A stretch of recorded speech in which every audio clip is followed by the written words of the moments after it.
this is our plan of attack.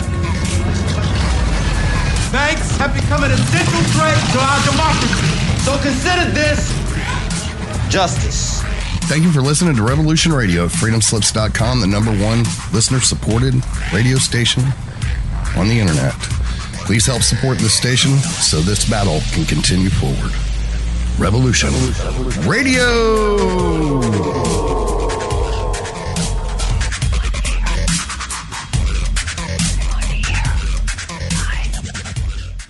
It happens more often than we can imagine. In my case, I was sitting at home, and out of nowhere, I just started feeling uncomfortable.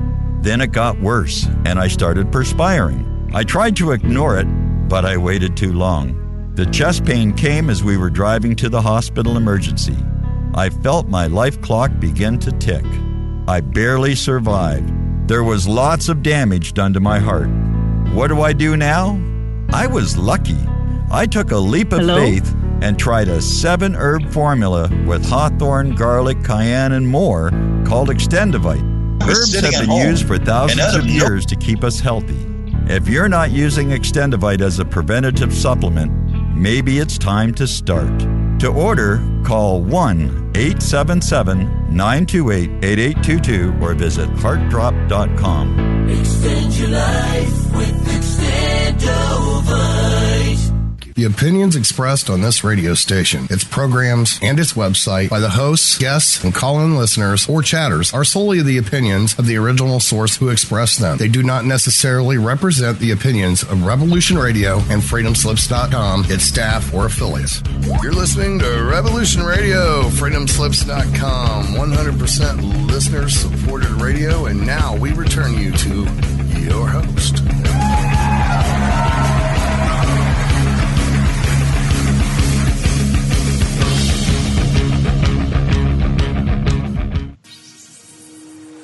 Barbara Jean Lindsey is an internationally acclaimed psychic, spiritual healer, author, and founder of the online mystery school, Esoteric University.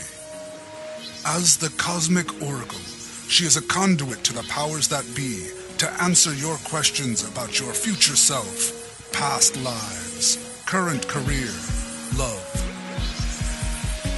She shines light into the darkness to illuminate what was, what may be, and beyond. The readings and advice by Barbara Jean Lindsey are for entertainment purposes only. Do not take the place of any medical, legal, or financial advice given by a qualified professional. And founder of the online mystery school, Esoteric University. If you need a doctor, call a doctor. The cosmic if you need to be expanded, call the cosmic. Questions about your future self, past lives, current career, love. She shines light into the darkness to illuminate what was, what may be, and beyond. Barbara Jean Lindsey, internationally acclaimed, not take the place of any medical, legal, or financial advice. Okay, well, we have it going in two places. So welcome to the Cosmic Oracle Show. I'm your host, Barbara Jean Lindsey, and we are going live on Facebook in just 3, 2, 1, it looks like. And welcome to the show. I'm really excited to be here tonight. I have with us an interview I think that's going to just be lively, entertaining, and full of wisdom because we have my dear friend Janet Kira Lessin on this evening, and we'll be talking everything from surrender, resistance, unconsciousness, consciousness, the hero's journey, and a little bit of Nimba, I think that's, well, I'll ask if that's how you pronounce that, her perspective, and in the Stargate recruitment, and on and on and on. So welcome everyone to the show tonight. I am on Facebook. You can ask Janet questions in the Facebook chat. And for those just tuning in, it is Friday, and today's date is April 12th, 2019. And we have in the till right now, we have $1,222 on our Revolution Radio at freedomslips.com that has been donated so far this month. And need a total of $2,550. So if you could give $5, $10, whatever you can give, just go to freedomslips.com, hit that donate button, and give whatever you can. And know for sure that 100% of what you give is given directly to the station. So thanks for keeping us on the air, and thanks for giving us those continued generous donations. And we'll be here thanks to you and to your generous support. So without further ado, I'm going to introduce my dear friend Janet Lessin, Janet Kira Lessin, and I have her bio. Her bio could go on for like pages and pages, okay? That's how much she has contributed to this UFO ET contact phenomena in a wide loop there. And so I'm going to find it here somewhere. I just had it. And of course, I just lost it. So hang in there. I just want you to hear a little bit about her background, because she is a co-author of several books with her husband and beloved Sasha Lessin. And okay, and you know what? It's just not coming up. So, here we go. Here we go. It's coming. Okay, it's really gonna be here. I'm really gonna get it. So, and I'm stubborn, so we're not gonna go anywhere till I have a bio that I can introduce you to her and give her justice, because she deserves it. It is just, there it is. Okay. So Janet Kira Lessin is a lifelong scholar of ET contacts and a student of Zecharia Sitchin as well. She is the voice of Ninma, and that's Ninma consciousness, and we'll be talking about that this evening. Janet dedicates herself to bringing the wisdom of Ninma to the world.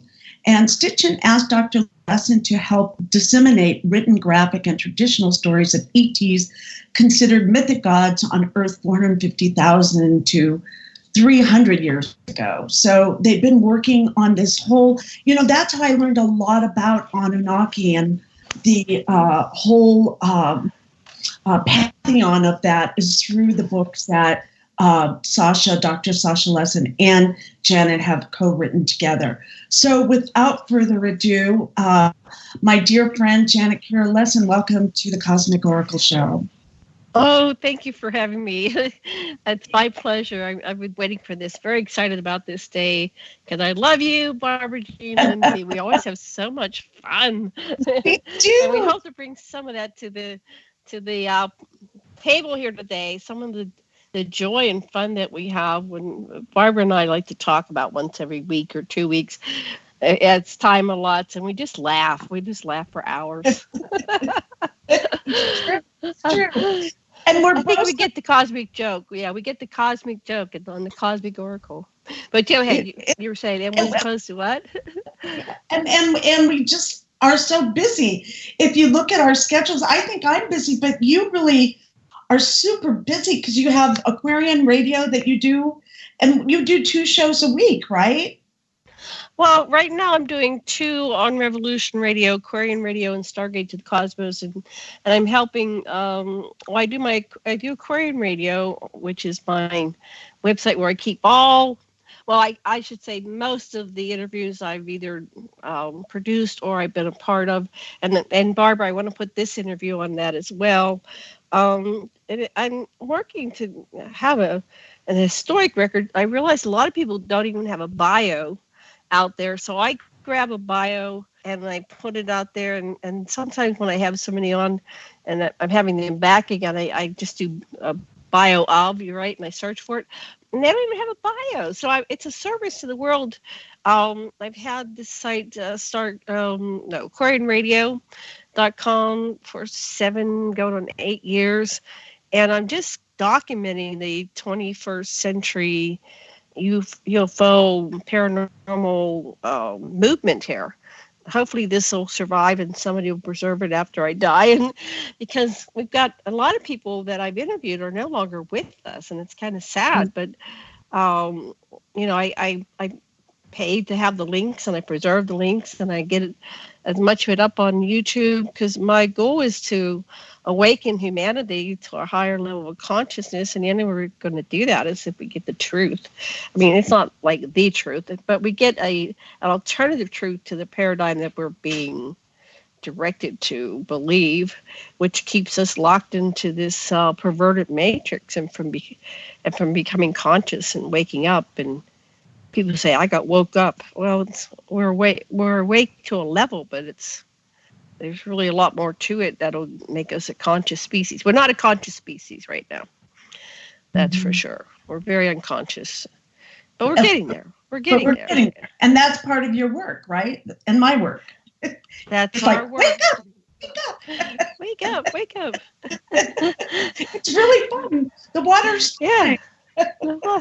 And we have to find out what that means. What does it mean to be woke? What does it mean to be awake and conscious? And there's a litmus that we can apply to that. And so when you're awake, I was watching this YouTube, and 100-year-old woman and a 103-year-old man, and they were celebrating their 85th anniversary or something like that. And what's your secret to longevity? And said, be kind to each other. Boy, if we could just apply those words, be kind to each other, 5 words, be kind to each other across the board, we'd have a whole different planet. Yeah. Like kind. The 100 monkey effect, right? And then some. Yeah. 100th monkey on acid. Yes. Yeah. Be kind to each other, and I have to avoid politics. I have a Libra rising. You know what? I'm an Aquarian. What do you want? I was on with Dr. Torrey and another astrologist, and it's like, well, look at my chart. I can't be anything but me, and I just get so upset about injustice and people starving and the world being turned into a gigantic desert. And it's like, oh no, when I was a child, it was the blue marble with all this beautiful green in it, and the air was breathable. And so I climb up on my pulpit, and being an ET contactee since the beginning, actually I have memories that I've recovered, about who I am on a soul level and why I came down here. And I think that's something that any one of you out there can recover. Your mission. What inspired you to come down onto this planet and engage from within the matrix, from within this unconscious state? We all have amnesia, but you can recover that. When you get that, you get your hero's journey, your guiding myth, the archetypes that inspire you, and the people that you love, and you really get that and you embark on your hero's journey, you too will be on the radio. Tell your story and say, wake up. So who are you and why are you here? And what is your hero's journey, Janet Kira Lessin? Oh my God, that's such a huge... Well, of course, who we are in this moment changes through time as we reflect and learn and grow and evolve. So we're not a stagnant person, or if you're stagnating, you're in trouble, because that's like the death sentence. So to stay alive and conscious, you're always learning, growing, expanding, and evolving. But who I am in this moment, I'm the sum total of all my experiences, the good, the bad, the ugly, and they include a lot of extraterrestrial contact. So I get very frustrated with the human level of existence. I suffer from the stranger in a strange land phenomenon, which was a book by Robert Heinlein in the 1960s about a young man that was born on Mars, raised by extraterrestrials, and then they found him and brought him back to Earth. And so he was like this alien consciousness looking at the humans and how they behaved. He did have a human body, but the Martians, they were called, were actually interdimensional. They could be in the other dimensions and solidify into 3D form. So it's a very important book, Stranger in a Strange Land, and it's from 1963, because Robert Heinlein was one of the first generation whistleblowers. Mm-hmm. And back in the day, they could only do it through science fiction. And so was Gene Roddenberry and Isaac Asimov, and a lot of the early authors were trying to tell us what they knew. And a lot of these people were involved in the military because that's what adult men did in America in those days, was grow up and, join the military. And the military is always looking for talent, people that are, that they can trust, that can learn, that have high IQs, that are psychic. And so that's what we'll talk about, the Project Stargate, and a little bit later here. But in this first level, who you are, you need to discover that, because I didn't really discover who I was until I was in my 40s. I'm 65 now. And like I said, it's always changing. But who you are is a very important question. So that's, where do you identify with what? Where are you in relationship to the apparent other and to what's happening around you? So we're always defining ourselves. And that's a challenge. So when you make choices about life and death, do you kill somebody, or do you allow yourself to be killed rather than kill somebody, right? Who are you? So you're always being defined by the things that come into your life. So and the choices that you make, right? And what do you choose in relationship to that? So I was blessed to be an extraterrestrial. I'm probably a hybrid soul and a hybrid genetic mix. A lot of people don't understand that, but we can go into that. And as a hybrid, I continually go on ship, go to other planets. And one of the things they're doing now, contact doesn't stop just because you're no longer of the breeding age. That's just a myth. Right now, I'm going to see how other people live, other societies, other systems of governance. And what I've been shown in the last 6 months to a year, it's like, we are so primitive. And we're under quarantine, and they're not going to let us as a total society, get the whole picture, disclosure. But right now, what they've told me to tell you, everybody out there, is that they're taking applications. So if you want contact, they're all telepathic. Just ask them and be patient. Okay. So let's talk about that. With how would you suggest? I mean, you have had amazing guests on your show, and we talked earlier before the show, and you've been doing your show for 5 years now, and you've written 7 years. 7 years, right, and you've written Marduk, King of Earth, with your husband, the Anunnaki Legacy of the Gods, the Anunnaki False Gods, How to Really Love a Woman, and 4 Tantric Tryst. Experiencers, conscious contactees. That's how you and I kind of met. And then you have your book on polyamory, many loves, the polytantric love style, a personal account. And then the one I like, the dance of the souls, pierce the veil. And then all chakra tantra. So that's 1, 2, 3, 4, 8 books, and I don't know how many total you have, and you said you were working on some books too. I've got 4 I'm working on simultaneously because I get inspiration and I keep switching because I'm multiplex now. What can I say? But I've got to get them done. That's the other thing. So let me explain that. What was the question? So you listed the books, and I've written a lot of books, and I started my journey. So for contact, how would they contact? Say that again, you broke up. For contact, how would you, out of all the studying and all the interviews you've done and all of your life experience, for some of our people that they're just jumping into this pool for the first time, what would you suggest is the best way for them to have a contact and a good experience of a contact? Okay, so I was born a contactee experiencer, so I came in because I had done a lot of work on the soul level. However, they're very telepathic. And so what I recommend to people is, if you want contact, that you invite it. And the best time to do it is before you go to sleep.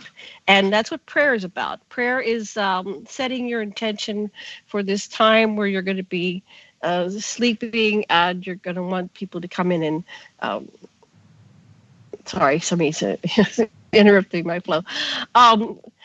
And you can contact the deceased and departed the same way. So say you want to talk to your mother that just passed, or, sister or something, you can just request contact. So when you finally go unconscious into the sleep mode, you will get things in your, and you might dismiss them at first as dreams, because it's going to feel like it'll start feeling like, well, that's not a dream, that's real. And then you'll get signs, you'll get synchronicities in your life, you'll get other people that'll say that happened to me too, or it just be observant. If you go through life with your head in the dirt, that's all you're going to see is dirt. So in the sand. So you've got to pay attention to what's going on, and it's when you believe it, you'll see it. It does require, like quantum physics are showing, that we have a participant in the movement of everything, and it moves when we are part of the process. So we need to just pay attention, and you'll start getting contact. I'm sorry, there's somebody walking around me and they want my attention. I can't do this. I'm on a show. So, who were you first contacted? If you came in as a contactee, were you always aware of it, or was there a catalyst? No, I dismissed it because I had a Christian mother who was terrified that I would tell her stories about ghosts, and I didn't even get into the ET stuff at first because I didn't know. I didn't have anything to, this is 54. This is before the Betty and Barney Hill, so I didn't know what that was. I said, oh, it must have been ghosts, right? Because Ghost Casper was on there, right? We had Casper. So I talked about the ghosts in my room. Well, you had the Jetsons. You had the Jetsons. Well, that came later, but Casper was there in the 50s. And so, but then as I went back, and I invite everybody to go back over your life and reflect on things, of these mysteries that you have in your life. And you may have had paranormal, non-ordinary, contact with extraterrestrials and interdimensionals. But because you were raised Christian or Muslim or Mormon or whatever your belief system, and you had people that would shame you if you expressed anything outside of their belief system. We have a self-policing society that's always trying to get us to conform to the norm. And even kids do that.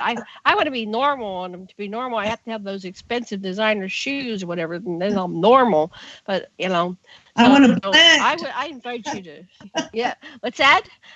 You want to blend. You want to blend, right?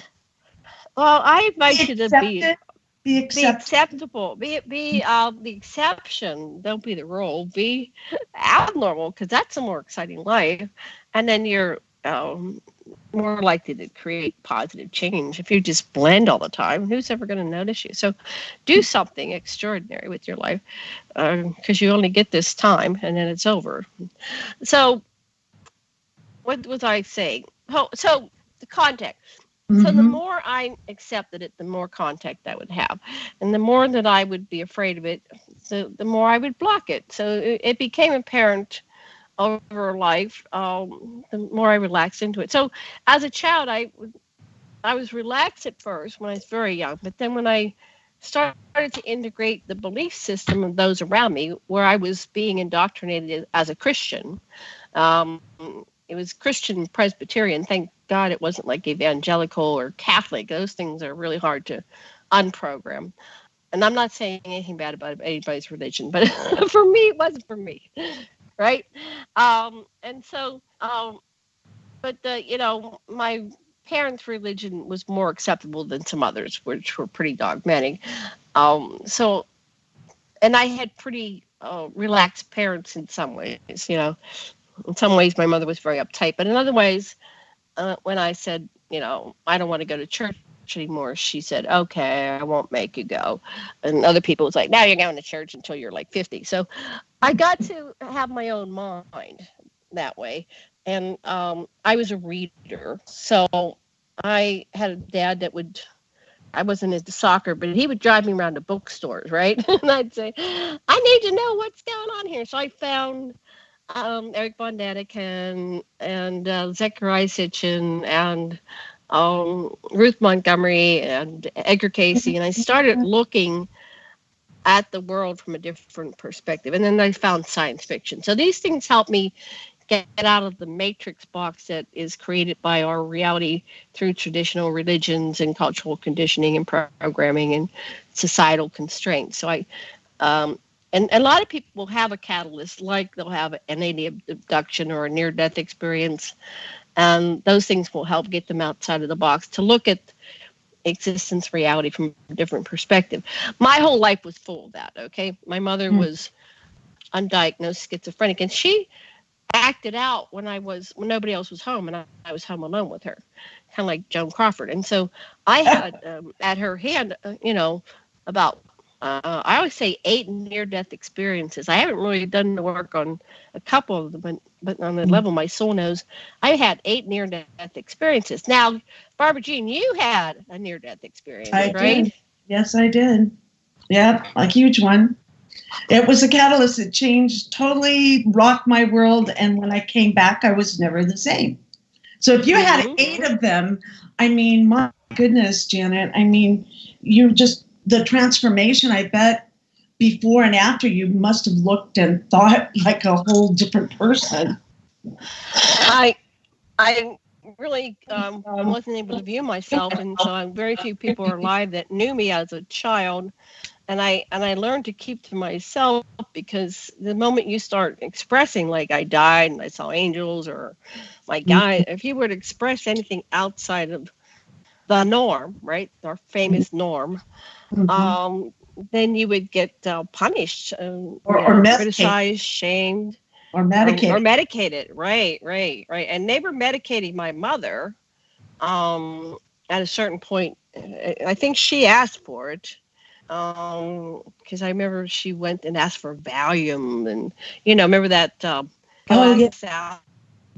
Alice when she's 10 feet tall. Yeah, that was my mother's generation. That's what they did in the 50s and 60s. They got into all these first generation psychotropics, right? And medicated themselves. And those things weren't very healthy. In secret. Well, there was always shame around that. Oh, don't tell anybody. I'm going to the doctor and they're giving me pills for my nerves, right? So anyway, in a way it's a curse, but it was a blessing, because it helped me see beyond this 3D reality, which is a very strong reality. Our matrix is very strong. A lot of people go through life and they just...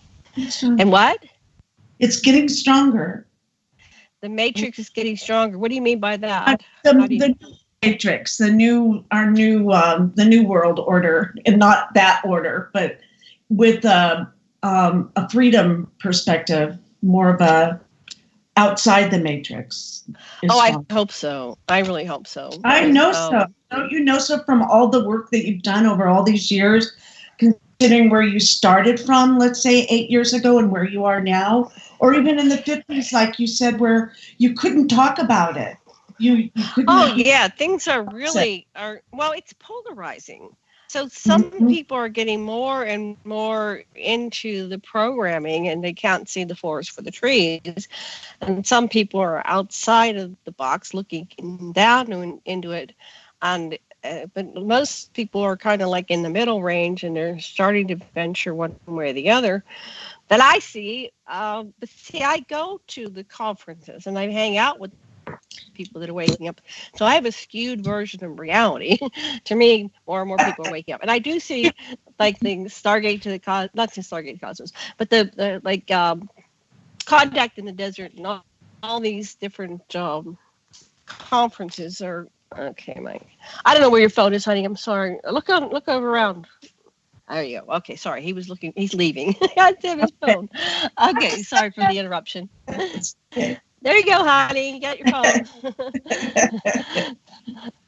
Okay, so are people waking up? That would be a good survey to have. Do you think that you're waking up? Do you think you're getting conscious? Or are you falling into the matrix more? Yeah, I think that's something you're absolutely right. Mm-hmm. Because if you talk about all these subjects that we just take for granted, right? At a regular dinner table, you have to. It could be interesting. Still, but I don't see that. I see there is more curiosity about it. There is curiosity.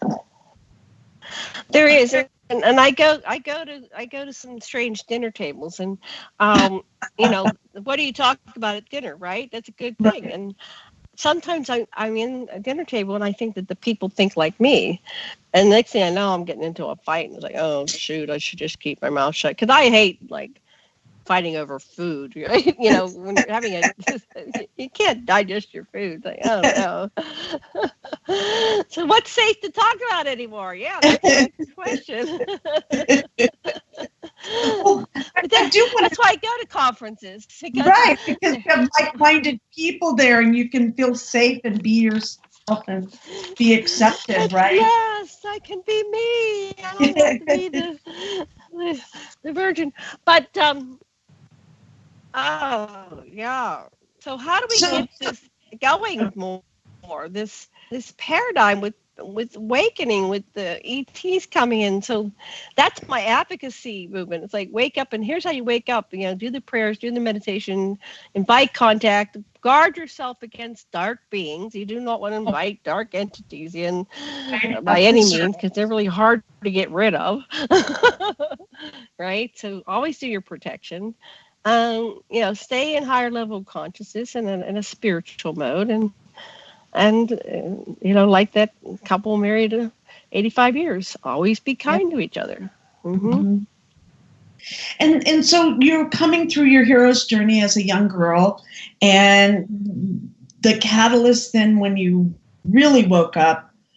Can we talk a little bit about your NIMBA? Do I say that correctly? NIMBA, yeah. N-I-N. N-I-N. How do you spell it? N-I-N. N-I-N. Nancy, Indigo, Nancy, Mary, Apple, Henry. So NIMBA is the goddess who created humanity. And she bore the first human in her womb. But she was a geneticist that figured out how to make it happen, because it wasn't working up until that point. They weren't able to. They had a lot of experiments on how to create human beings, and their motivation was to create helpers. They end up being slaves, which we're still a slave planet right now, so we can talk about that later. But is this Anunnaki? The Anunnaki story. It's the Anunnaki story. Okay. And NIMBA was in between her two brothers, which were Enki and Enlil. And Enki and Enlil are really God and Satan. And the Satan is the one who loses the battle. So there is no the Satan, and there is no the God. God was a title like king and priest. And so whoever won the story, won the battle, got to tell the tale. The tale survived all the apocalypses and the burnings and the, destruction of temples. That is the person that ends up being God. And the one who lost was Satan. Satan just means adversary. That's the Satan. So that's what's really interesting to see how it's been twisted to, this is satanic and this is, and it's just like, well, these are two brothers. But the important thing, besides the two brothers, is we lost the mother, we lost the feminine, we lost the divine feminine, and she was relegated to a prostitute. They made her Mary, not even Mother Mary, but Mary, and she was a prostitute, and she was just some person hanging around, and all the other disciples were jealous of her. But she actually, my research has been showing, and I have to agree with this, is that Mary, NIMBA, and NIMBA is the precursor of the word mama, mother. Mary Magdalene, NIMBA, the goddess Isis, Hathor. These were all one person. And the reason they had different names through time was because humans can't fathom that somebody lives to be 450,000 years old. So they kept saying, well, that's a different person, because that's what the human mind does. It tries to put it into our own constructs. But this was an eternal, extremely long-lived being, and she still exists. She's the lady at Fatima. She's she gave the Fatima prophecies to us. And so she's still here trying to help humanity wake up. But she's not limited to her skin encapsulated self sense. She's an immortal and eternal being, and she can send fractals into 3D physicality, much like Nagashita, who's Thoth. He's known as the thrice-born Hermes. Hermes put his body in the halls of Amenti and Stasis, not Thoth, Nagashita, Hermes, and sent himself 3 times down through the birth process into human form so he could walk among us and know what it was like to be a human being. So how can you really guide or lead humanity without really getting that experience down on the core level? And of course, he was the niece or the nephew of Nimma and the son of Enki, and they all knew how to do this. Those 3 work together. They're the co-creators of Homo sapiens sapiens, the generation that can copulate and have children. So anyway, so she's very important, and and she's been dismissed. And when you dismiss half of humanity and you dismiss the feminine part of yourself, that means we're all out of balance, individually and collectively as a species. And that's what's going on with this planet. We're warring within ourselves between our inner masculine and feminine, and we're warring on a global level because we're not accepting the other aspects of ourselves. But we're all one at the highest level, which is provable by quantum physics. So there you go. Does that make sense? Yeah, it does. And so she comes through you, and you're able to speak for her. Is that in a light language, or is that in healing, or is that in prophecy or visionary? Or how does she come through you? Well, okay, very good question. I started contact with Nimma through hypnosis. So when I first regressed back into my first incarnation, I was a tall, like 8 foot tall humanoid being with light hair, very light eyes, like almost see-through blue, aqua color, and I was in a suit, and I had come down to Earth to check on the terraforming process of what was going on this planet, and when we were going to introduce sentient life forms, forms that could hold souls that would reincarnate. So that was my job, and I remember that. And then I had somebody come and this is all in this hypnosis session, and I call that person Nemesis, and next thing I know, I was knocked out of my body, and I was at a point where in the Superman comics they called it it wasn't the Twilight Zone. What was it called? There's a zone where they would send their criminals. So I was in this part where nobody could reach me, and I thought I was going to be trapped there forever. But then the people who were with me in the terraforming project came and they found me, and the next thing I know, we were looking for a place for me to come back into 3D form, because that original form I had been destroyed by this Nemesis. So I came back in as Nimma, but I'm also me. So it's really hard to explain how you can be several people, but that's actually our natural state. We're multidimensional beings having, go ahead. No, exactly. That's exactly it. It's not in a schizophrenic way. It's in a way where we're very multifaceted. There's different aspects of ourselves. We don't have to just be one thing. In the Western culture, we're told you're to be. What do you want to be when you grow up? Well, there's many aspects of myself that I get to learn about and use to help find out self-discovery, like the hero's journey, but also to help this planet, because it really needs some help. Right. And then, and I've read thousands of books and had thousands of guests. and just to kind of wrap it up and conclude it, we are not limited to one body at one time. We can have fractals of ourselves in many different bodies, on many planets, many vibratory frequencies, many dimensions, realms, whatever, because that's actually what we do anyway, right? But known or unknown, right? Most of us can only hold one thing. So we focus our attention, and we believe in time. So one thing at a time. So we do one life at a time. But what's happened as a contactee experiencer is that when I go to sleep here, even a nap, I'm over in my other life. And I'm learning and growing, and I'm on other planets, and I'm traveling, and I'm in space, and I'm at meetings. And so I've had 65 years of that. And it's like, no, Janet's just one part of me. I'm a very, very complicated being, but so are you. So is each and every one of you. Right. And if you do your inner work, you will start connecting with the other aspects of yourself. And that's what Thoth Nagashita told us in his book, The Emerald Tablets of Thoth. And that's what the Dr. Michael Newton Institute, which has 40,000 past life between life incarnations, their findings are, and they've done this in every culture, every country in this planet, and they've correlated this for over 45, 50 years now. And they say, we are very complex beings, and we send threads of our consciousness down into various bodies. And the more ancient we are, the more advanced we are, we can send more threads down into various places. And that's to accelerate the growth of our soul. And that's to help all of creation evolve and become conscious. And that's to diversify creation and expand consciousness. And so that's your job. Not just to listen to this crazy lady who's on the radio, but to realize who you really are at the highest level of self.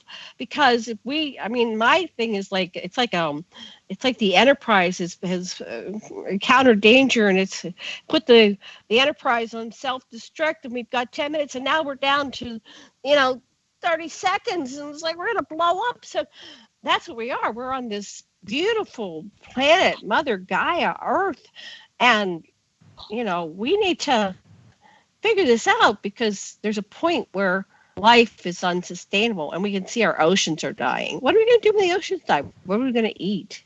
What's going to happen when our insects are dead? I mean, we have the canary in the mine thing going on here, and now we have whales washing up full of plastic in their stuff. They get bigger and bigger, and we're wiping out species that are common, like elephants and and tigers. It's like, oh, when does it stop? Well, we're next. We can't just say, oh, I don't believe in global warming. Well, global warming believes in you, or whatever this is. I don't put a label on it.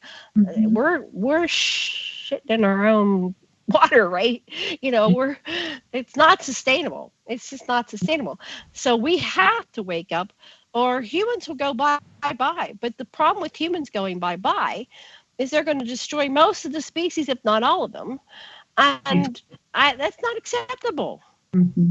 So really, if you really look at it in a very grounded way, is that we are waking up to being co-creators. And that's a very powerful state of beingness. And we do have, with that beingness and then working with the collective, we've only been talking about our own self waking up, our individual perspective. Maybe we're almost to come to a break. Maybe after the break, we could talk a little bit about our collective co-creative that we can be. I do have a quick question, and I was thinking about it earlier today when we were talking about you were talking about wells, and you're living in Maui, and you've lived there for many years. And so have you seen any fallout yourself personally from the Fukushima disaster?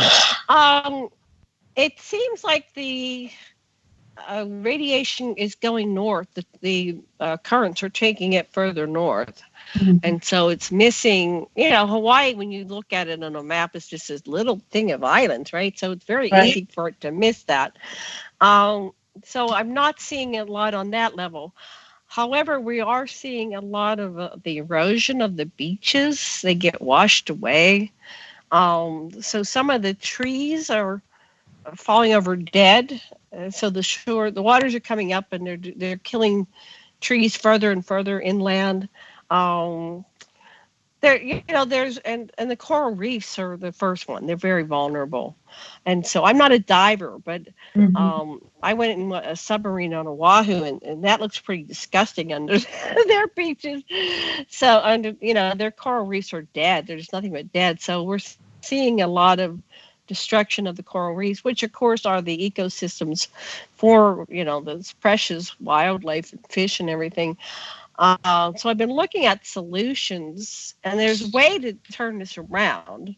And that was one of my download, and we probably should switch to the positive things in the second half of the show. Yes. But we are seeing a lot of it. I mean, just Google it on your own computer and watch YouTubes, and you can see it. It's very disgusting what's happening with what humanity's doing. And we don't have to do that. And I was in a discussion where it said, we had bottles when we were kids. We had pop bottles, and, we didn't have all this plastic. This is a relatively new creation. One-use bottle that you throw away. I was looking at my plastic container for my soap, and I go, oh man, I got to stop buying plastic for my soap. For my just be more conscious as a consumer.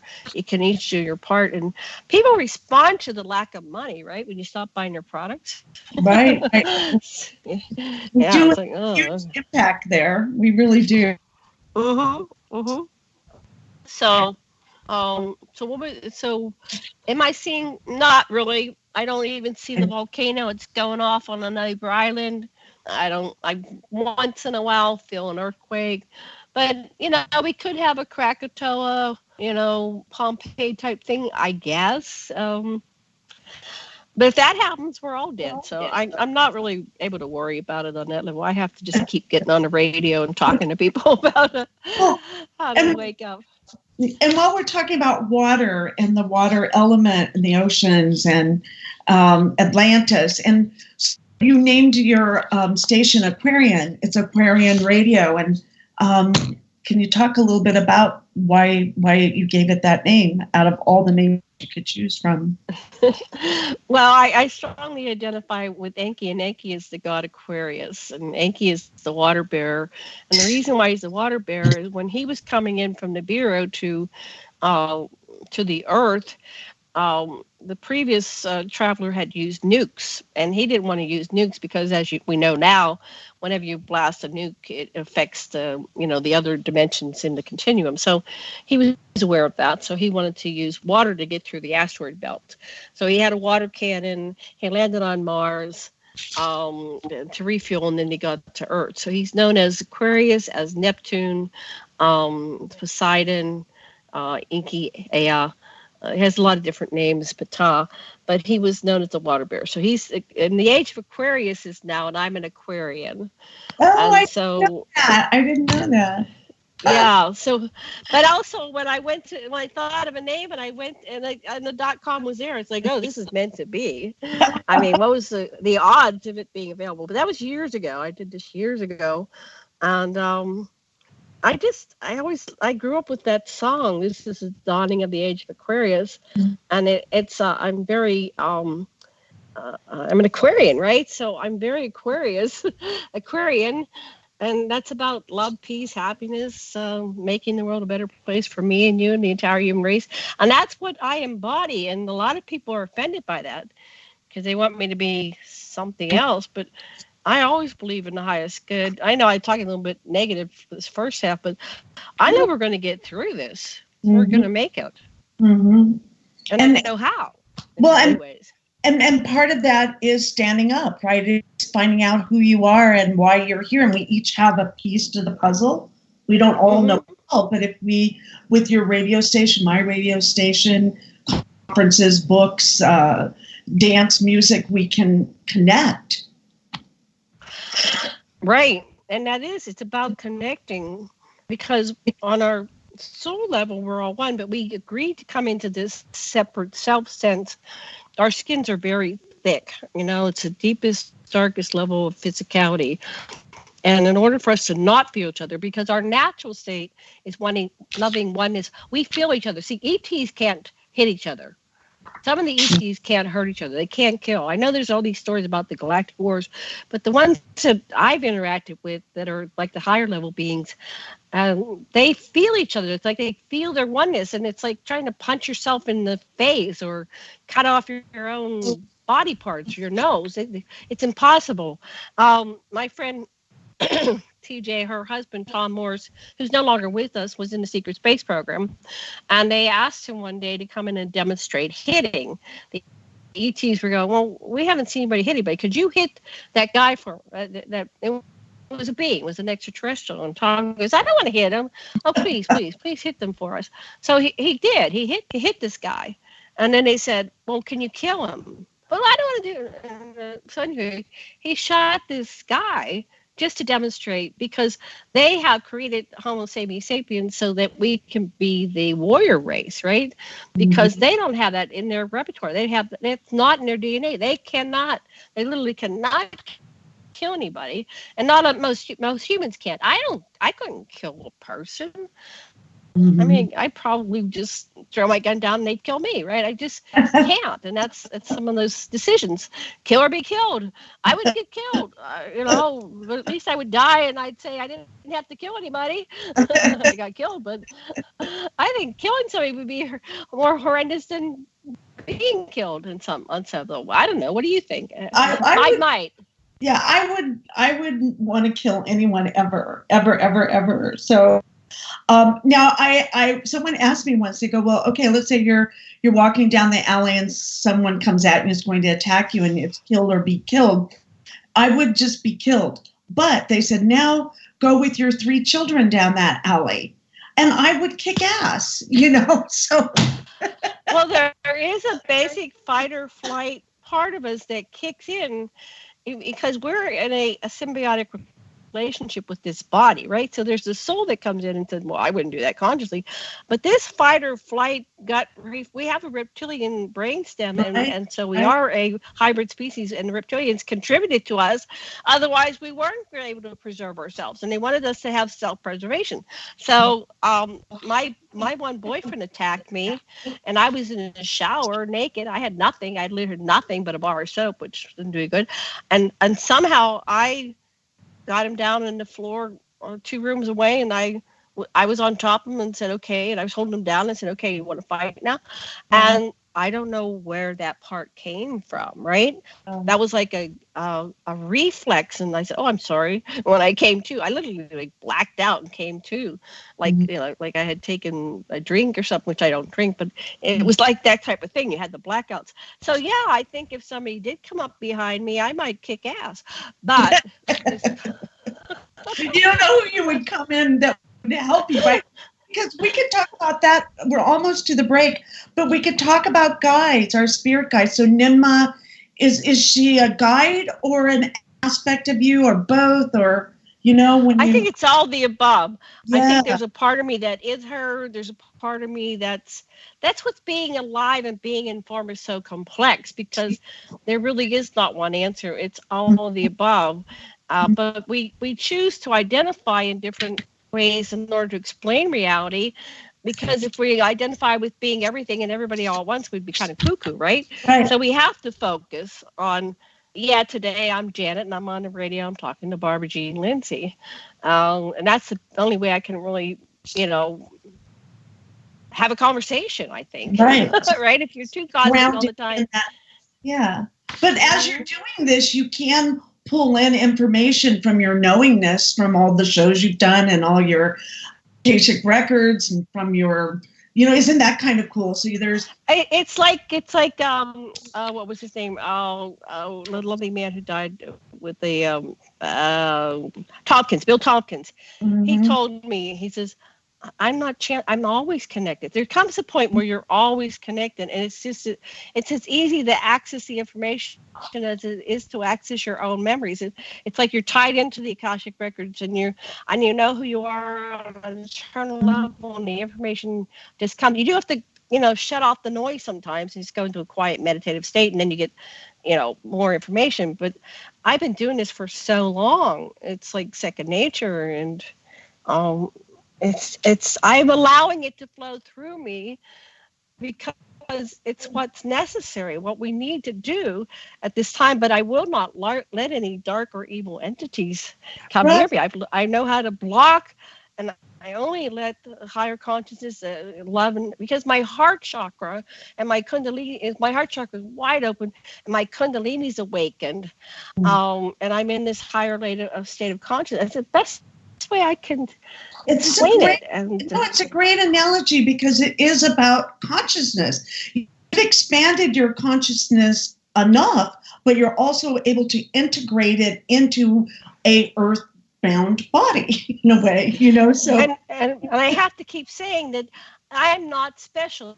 This is not every single one, like Jesus said, as I do, so can you. Like Ram Dass said the same thing. He says to his brother said, well, I say I'm God and they put me in an institution. He said, well, I say I'm God too, but I know that everybody else is God as well. So what I'm saying is there's nothing special about me, that each and every one of you can come into the samadhi, to this enlightened space, and please do hurry up because we need your help. Get to it. Right. And so you're the catalyst. Someone was a catalyst for you, a wake up, and you chose this journey, and now you get to be the catalyst for others. So it's and so it's a wild ride, that's for sure. You don't get bored on this, your choice here. And let me check just real quick. I want to make sure that we have not gone on to break. From what I understand, we have 2 minutes, but let me just make sure here. So 1 second. Oops. Here we go. Okay. Okay, so let's see. Okay. I think we're good. So we have 1 more minute. Janet, thank you for coming on the show. Tell our listeners where they can reach you. The best thing to do is go on to aquarianradio.com, and I accept my best email is aquarianradio@gmail.com. And if you want to come on any one of my channels, my shows, I would love to interview you. I'm gathering the whole story, the collective story, the testimonials, and really looking for some interesting stories to share. And each time we share, we connect the dots. Listen to Revolution Radio, freedomslips.com. Will you be writing Go ahead. Will you be writing another book of that? I know I was a part of the Collective Consciousness book of different stories. Are you going to be creating another one of those, or was that the one? A visiting Syrian diplomat reported today that their population is evolving rapidly and advancing into a fifth dimensional consciousness. They are seeking peace with all cosmic cultures, which may mean that the Earth will be asked to join the prestigious Galactic Federation of Light Alliances.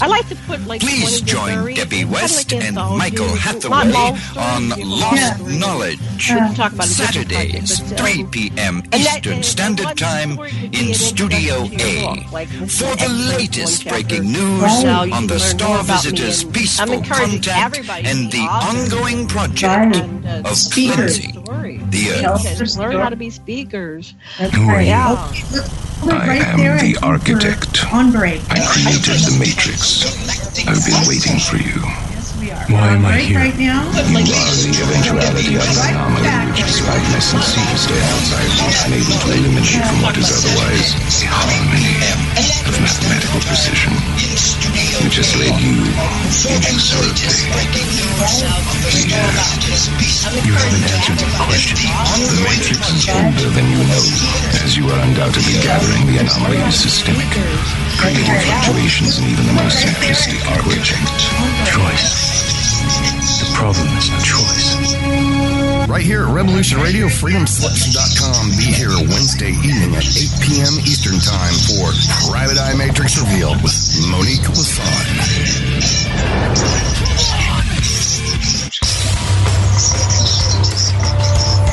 Hello, my name is is Mr. Rowe. I am the host of Reality Extraction on Revolution Radio at freedomslips.com. I utilize logic, intellect, and magic to methodically atomize, vivisect, analyze, examine, study, scrutinize, and extract an essence of reality from a fog of illusion and confusion. You can find me on Studio B every Thursday at 1700 hours Pacific Time. That's 8 p.m. Eastern. No topic taboo, no subject too strange. I strive to take a neutral standpoint during the dissection of the topic at hand.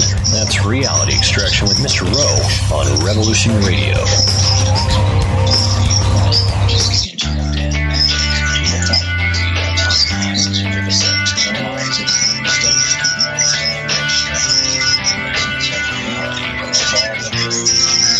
This is Thomas, a.k.a. a Mad Painter. I'd like you to join me Monday nights, 10 p.m. Eastern Standard Time for Open Canvas. Don't forget to bring an open mind. Yes, folks, that's right. Bring an open mind to an open canvas. Again, that is Monday nights, 10 p.m. Eastern. UFOs to government corruption. This is Revolution Radio, freedomslips.com. You don't need to expect us. We're already here.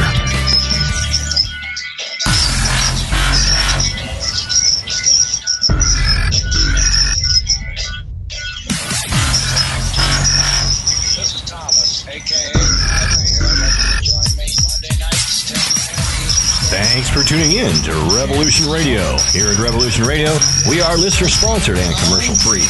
But there still are bills to pay. In order to raise some needed funds to cover the cost, our station is offering a silver special. In the continental United States for a $60 donation, or in Alaska, Hawaii, or Canada for a $70 donation, we will send you an uncirculated 2018 1-ounce pure silver eagle. The $70 donation, the extra 10 is to cover shipping, by the way, outside of the continental United States. When making the donation, you must put Silver Eagle promo in the notes on the donation. And thank you for tuning in to Revolution Radio at revolution.radio and freedomslips.com. Without you, there is no us. Revolution Radio, where information never sleeps.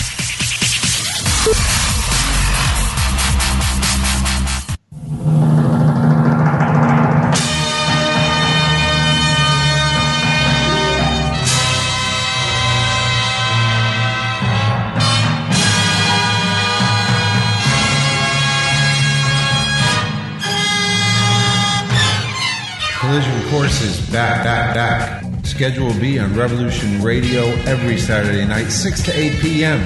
You get outer space. You get honest answers, real researchers, truthful answers, and a place to engage with questions. Take part in the discussion. Revolution Radio on freedomslips.com hosts Collision Course every Saturday from 6 to 8 p.m. Eastern, 5 p.m. to 7 p.m. Central, 4 p.m. to 6 p.m. Mountain Time, and 3 p.m. to 5 p.m. Pacific Time.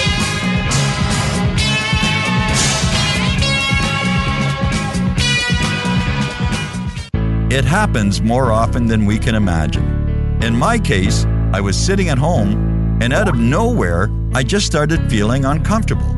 Then it got worse, and I started perspiring. I tried to ignore it, but I waited too long. The chest pain came as we were driving to the hospital emergency. I felt my life clock begin to tick.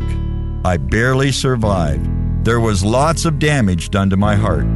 What do I do now? I was lucky. I took a leap of faith and tried a 7-herb formula with hawthorn, garlic, cayenne, and more called Extendivite. Herbs have been used for thousands of years to keep us healthy. If you're not using Extendivite as a preventative supplement, maybe it's time to start. To order, call 1-877-928-8822 or visit heartdrop.com. Extend your life with Extendivite. The opinions expressed on this radio station, its programs, and its website by the hosts, guests, and call-in listeners or chatters are solely the opinions of the original source who expressed them. They do not necessarily represent the opinions of Revolution Radio and freedomslips.com, its staff, or affiliates. You're listening to Revolution Radio, freedomslips.com, 100% listener-supported radio, and now we return you to your host.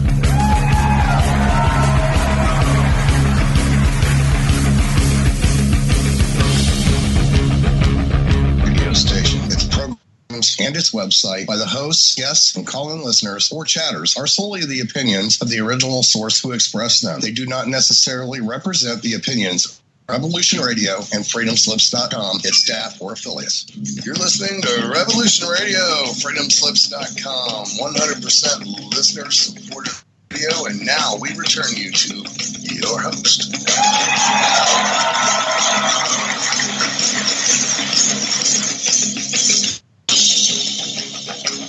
Radio station. Hello and welcome back. This is Barbara Jean Lindsey, your host here at the Cosmic Oracle Show. And we have with us my good friend, Janet Kira Lessin.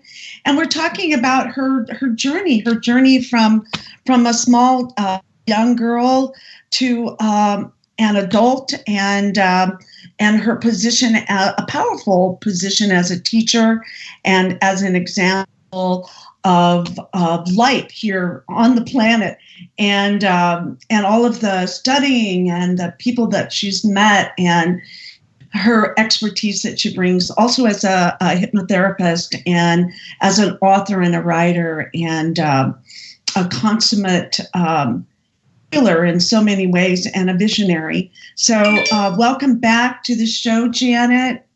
And you'll have to unmute yourself when you get a moment. And I want to thank. Okay, that's okay. And we want to thank our listeners again for being generous and giving their donations. We do have that Pure Silver Eagle promo right now for an $80 donation. You get this really beautiful Pure Silver Eagle.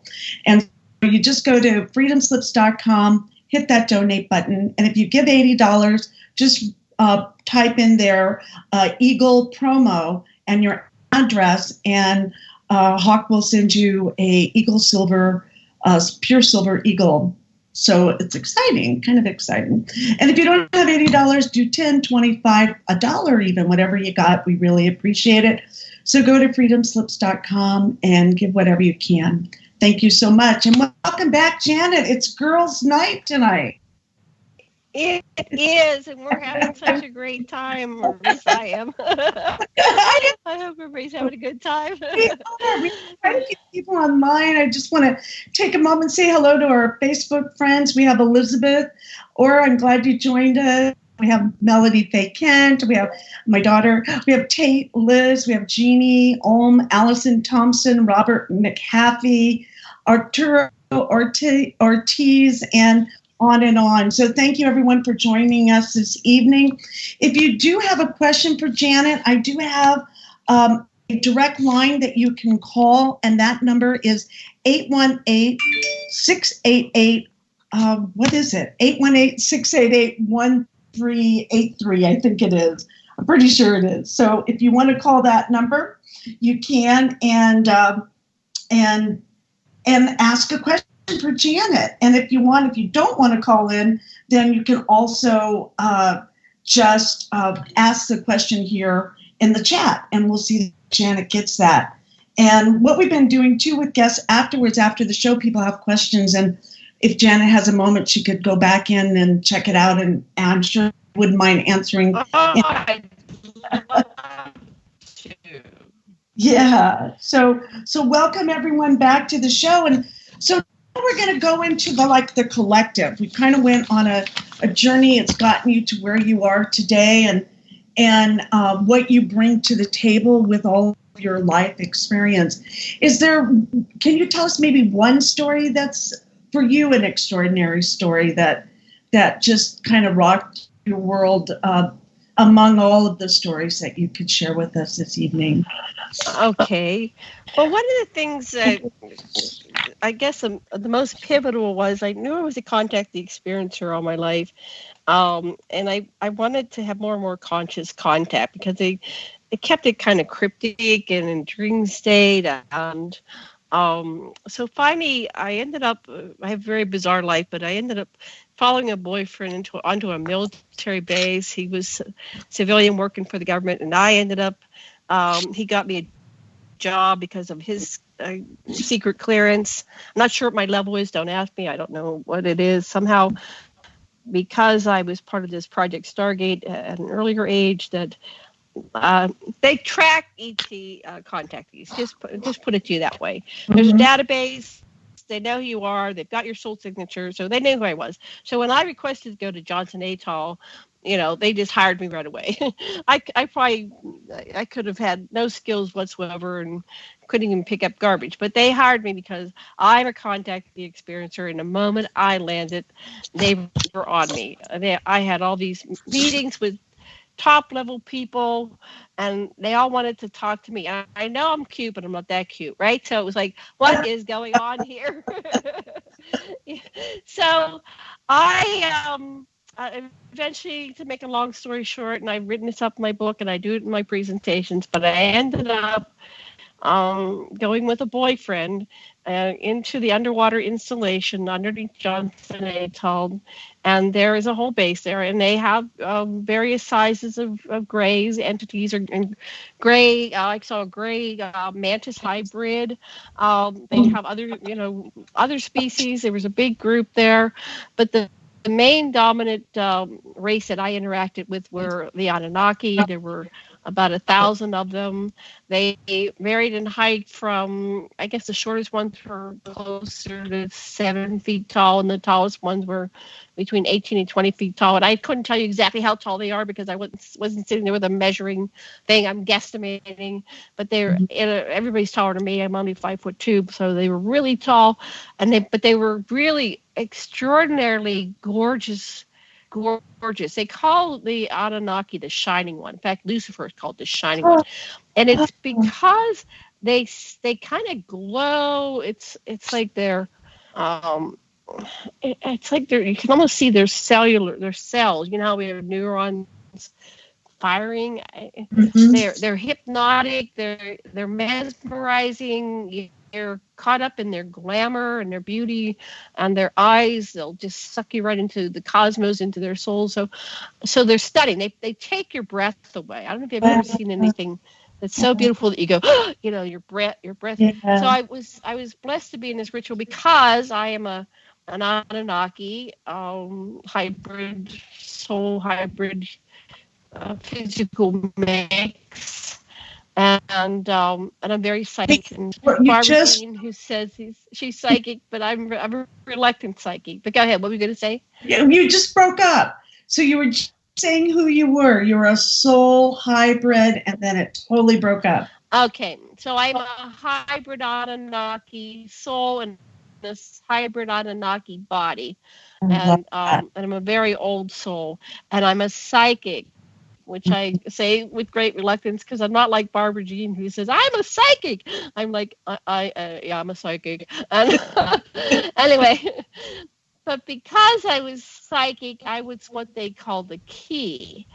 Because they were saying when I was going down into this lower level natural cave surrounded by 1,000 Anunnaki and some other species, and everything was telepathic. And Barbara, you've done this too. It's telepathic, and it's simultaneous. And they're saying, "Is today the day? Is she the one? Is she the key?" So apparently, I am like a universal translator on some soul higher self level. And when I stood before the being, the door, and the door opened. I've been like the key. I made the door open, and it was an interdimensional portal. And this beautiful, beautiful dragon was on the other side of this portal, and she sent down an avatar. So her original form stayed on the other side while she projected down an avatar of my height, stood before me. And when we locked eyes, everybody was communicating like a super, asking questions and getting simultaneous. And so that was very transformative because my boyfriend was wasn't taken to the ritual down below, but he remembered his experience and then he verified it to me. And I went, oh, shit, that was real? And he goes, yeah. So then, once you get that it's real, you have to really integrate that at a higher level. Yeah, so you that wrap your brain around that one, right? Wrap your brain around that one. But that when I got back and I met, and then I ended up living with Dr. Sasha Alex Lessin. He's a Tantra master. We did a lot of regression. We were doing regressions on like every other day because, you know, I had to integrate all this stuff. You know, I thought, you know, we're talking about who you are. I thought I was little Janet Lynn Thompson, Garofalo Smith, now Lessin. You know, I identified with every name, every person I married, and I was my father's daughter. And that's who I thought I was, and I'm from Pennsylvania, and all these little sub-identifications of who we think we are, and that was just blown away. It's like, no, I'm an intergalactic being, and I'm a key, and I can do all this stuff. And I'm going, whoa. So I did a lot of intensive therapy, and then my husband is a Tantra master. That's why I've written several books together. I'm naturally tantric. And using Tantra, and I'm not going to go into it because it's got a lot of sexuality, but it involves opening your chakras and healing all your chakras and awakening your kundalini and getting into an altered state of consciousness through breath, energy, meditation, and facilitation by my beloved. And then I learned that I could open portals, just like when I had my 8 near-death experiences at my mother, who was kind of crazy. So I'm opening portals. I did it for the government, for whoever they are, underneath Johnson Atoll, and I am a portal opener, and I live at a portal, and I've always seen ghosts, and I've always seen ETs, and so after that, I went to the next level, and I started being aware that I'm attending these huge meetings with hundreds of thousands of unique extraterrestrial species, and they're asking, they care about humanity, they're going, what can we do to help? And I basically, every time I get a chance, and I say, please intervene. Please don't let us blow ourselves up. Please don't let us all die of cancer. Please, because I love the earth. My first incarnation was a terraformer. The earth was my project. I'm a very old soul. I'm billions, maybe trillions of years old. And I have an attachment and fondness for planet Gaia and everything on it. And I think this is the most awesome planet that ever was or ever will be. And we really need to get off our butts and do everything we can to save her, because this is the planet where we had the grand experiment. We projected ourselves down into human form, into 3D avatars, so we could be in the deepest, densest level of physicality. And we are simultaneously part of us continually on the right-hand side of God, however you want to symbol it, with Source. And that's what they discovered from the Michael Newton books. We always have a part of us, a thread of us, connected to eternity, connected to Source, connected to the dead zone, whatever you want to call it. And then what we're attempting to do is to wake up and become conscious in the deepest level. Thus, we bring heaven to earth. Thus, we bridge the entire continuum, and that's called consciousness. That's the lesson I can bring to this table here. Yeah, Does that make sense? It does. And so you kind of see it like white lights, kind of like beep, beep, beep, when turned on, that person's turned on, and you can, when you see someone else who's awake, you can feel it, right? And you can sense it, and you just scan them without realizing it, and you can just sense that they're in that connected vibration, because once you're awake, your vibration goes up too, right? So, right. And we're all psychic, we're all sensitive, and that's why we are, attracted and repulsed. We're talking about attraction and repulsion, and that's why our hair goes up the back of our necks, and we don't want to go somewhere. Respect that gut level, because, like our cats and our dogs, they'll growl at somebody or they'll hiss at somebody, right? And we have that part within us, so we know when somebody's conscious. So when I was a child, and the ghosts, I called them all ghosts back then, would come and stand at the foot of my bed, some of them were just pure love. And I remember my grandmother, who never got to see me alive, she came and she would stand at my bed. Some of them, I had the hair go up, and it's like, ooh. I really only once thought of an evil being, but after I did therapy on that, I realized that was my fear response. I've never really met any really dark evil beings, and it's because it's a law of attraction actions and how old soul nasty, right? It's like once you don't go back to that. You don't go, oh, I'm going to come down from the highest level of physicality. I'm going to go be, evil incarnate, right? So, what was the question? I'm sorry, I just went all down. Oh no, it's about from going from the place where you're key, you find out that you're the key, a universal key, and you're at this big galactic ambassador place, and then to go from there into like our grand experiment, right? How do you wrap your brain around that? And that's where we're here, where we bring it all the way home. If we are here, we can have that experience as that key universal person, and you can also be a force to be reckoned with here and bringing your vibration, your knowingness to heaven on earth here. We have that. Each of us individually and collectively, yes. And I'm not the only key. I read a book by Peter Moon about the pyramids in Bosnia, and there was a fellow that was anyway, he ended up the same thing. He's standing in front of this big obsidian wall, and he stands in a certain place and the wall dissolves. Same thing. And I read that years later after I had my experience. I go, oh, I guess some people were keys. Their vibes are, maybe there's other keys. Maybe there's other portals that need to be opened. Maybe he can come to my portal and open it, and I can go to his portal and open it. There's something really validating about that, though, isn't it? Like you're not the only one. You kind of, we were talking about that earlier, that out breath, like, wow, that's good to know. Well, I get so embarrassed. I don't want to be like so important and like, oh God. I mean, who wants to be Jesus, right? He climbed no thanks. No thanks. I'm like all of you. We can all do this. But you're very courageous, though. It takes courage to really look at this and take it apart. And it takes courage to take this apart and really try and find the truth in all of this. Well, that's my mission. I came here, people will probably say horrendous things and think horrendous things, but it's like at this point, I can't care about that because I care about other things. I care about humanity. I care about us evolving. I care about this planet.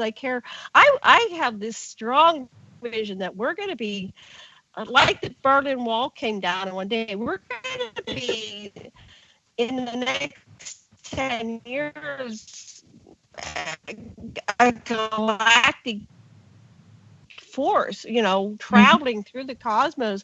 There's a couple episodes of Star Trek where normal people got invited. They went back in time and I think they took Terry Gar or something like that. Anyway, next thing you know, it's like, well, we can't send them back. I'll just join the Federation. I think there's a part of us that we're ready to join the Federation and put me in training. I want to go to Star Trek training. Yeah, let's go off planet, please, before I die, right? let me go out there and get a part, yeah. Yeah. Can we back up? And I really love that. Yeah. Okay. I want to explore and meet others. Well, I do meet other species. That's the thing. You've met them. It's like, hey, can you come down to, go ahead. Yeah, go ahead. Yeah. You were just, it was say that again. Motion, and now you're kind of coming back. So say that again. I can't hear you. Okay. Well, when you're so you like to back up and talk about dragon. About the dragon. There's something about it, and the whole. You must have been, after having that experience with her. Did you want to learn all about dragons, or the truth of dragons, or dragon lore, or dragon Here's the funny thing. Where did that take you? I have always been fascinated with dragons. I've read all the dragon writers of Pern books. I was attracted to dragons. I read about, The Hobbit and the interactions with the dragons going back with Tolkien. Mm-hmm. And I bought these dragons that were really heavy. It was dragon figures. And when I moved all the way from Pennsylvania to Hawaii, and I went back and I collected just a few of my things that could fit in my suitcase, and I grabbed these two heavy figures, and they're sitting here on top of my desk to this day. So I think that in some part of this dragon family, and if you see, dragons are all over the planet, right? Even the royal crests have the dragon and the lion, the dragon and the unicorn. Every culture has dragons, so there's some kind of, I identify with them. They're a part of me. But they're definitely lovely. Their heart chakras are full. There was a wonderful story called Ender's Game, and at the end, he encountered this dragon was the mother. She said, "Even though I don't look anything like you, I am your mother. We share DNA." So that's one of the things we're learning with the modern genetics, is that we can share DNA with other species. We do. We share DNA, and so that's kind of like the colors on a palette, and we can combine DNA and create whatever forms we want. And that's what I remember on a soul level, that I was a geneticist in past lives, many past lives, and I like to design new creatures and introduce them into planets, and then once they're in an ecosystem, that does the microevolution. And so she's very important. If you go back to the origin of the universe, there's the story of the first polarity was the Lyrans and the Dracos. And that seems to be true. That's still, there's the lion and the dragon on the crest, the royal crest. I forget. You can Google that, the lion and dragon. Mm-hmm. So that was the original polarity, and we didn't get along for a while. And then apparently there was this council meeting. We decided to combine all of our DNA to create human beings, and then human beings were introduced on this planet, and then they got further refined by other species, and the Anunnaki did a major experiment. So this seems to be who we all are on some level, connected to the dragon. And we've got to stop making the dragon the enemy, or making the Dracos the enemies, or making the brown and the pink and the orange and the blue and the Jews and Muslims the enemy. We always have to have an enemy. Why? We don't need the enemy. We are united. So if we stop having the enemy, then we stop the game. And I think that's what it is. People like this game, the war game, on some level. But I think we're getting bored with it. I'm bored with it. I'm bored with. Yeah, I think we're going to come to a state where they're going to have a war and no one shows up. Sign me up for that one. I'm still holding on to that one. That's great. What if they had a war and nobody came? Well, that's it. That's the exact answer. At any point, we can do nullity. We can stop participating, and I'm looking at that too. Like, can I get rid of a car now? Maybe I can get rid of a car. I hardly use my car. I use my car once a week, 4 times. That's a big expense, to buy a car to use it once a week. Maybe I can do the Ubers. I thought it'd be great to have a horse, but they wouldn't let me park it down in town. So, I live in the country, but when I was a kid, they had horses in Pittsburgh. They had horses from the Amish, right? And then they went up to Lancaster, and they would just take their horse down and tie it up on the fence post for the community. I remember going to Crete once and seeing their museum where the dolphins were actually a major part of the community. Just like the horses are a part of the community, the dolphins were a part of the community. And that always when you hear the truth and it rings true. It just rang true. Oh, yeah. Yeah. So I just love the whole dragon thing. I've had kind of a dragon thing myself, and I know my one grandson has for sure. It's all about the dragon. Oh. So it's interesting. What's your dragon connection? What's your dragon connection? I don't really know. I just know. I think what it is, is I love the mystery, and I don't want to tame the mystery. I want it to just be a mystery, that I can be okay with it being a mystery. I don't have to know that it's like preserving the mystery of the dragon. Does that make sense? Yeah.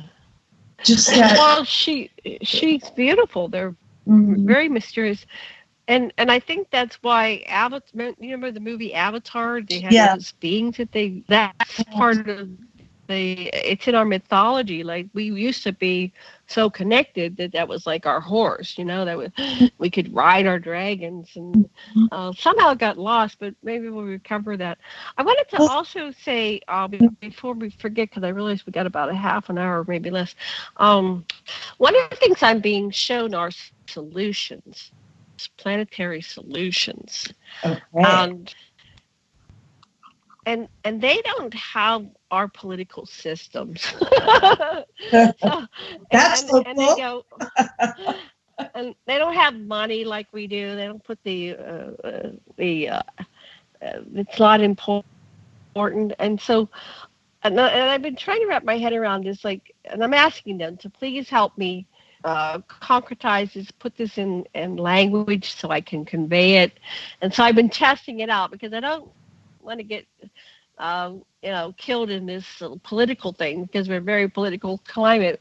But I'll just say, well, there's the whole thing, Michio Kaku, and they talk about the level 0 civilization, level 1 civilization, all the way up to level 6, and I go, well, we're a negative 1. We're not even a level 0 civilization. We're just.